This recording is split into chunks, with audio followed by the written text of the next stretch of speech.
بسم الله الرحمن الرحيم. إذا السماء انشقت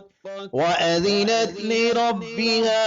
وحقت وإذا الأرض مدت وألقت ما فيها وتخلت وأذنت لربها وحقت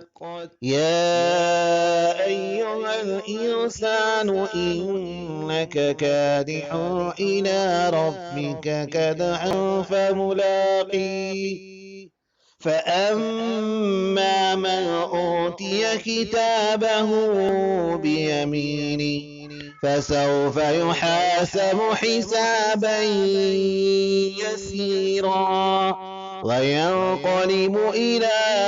أهله مسرورا وأما من أوتي كتابه وراء ظهره فسوف يدعو صبورا ويصلى سعيرا إنه كان في أهله مسرورا إنه ظن أن لن يحور بلى إن ربه كان به بصيرا فلا أقسم بالشفق والليل وما وسق والقمر إذا اتسق لتركبن طبقا عن طبق فما لهم لا يؤمنون وإذا قرئ عليهم القرآن لا يسجدون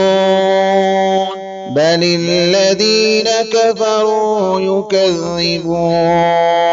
والله أعلم بما يوعون فبشرهم بعذاب أليم إلا الذين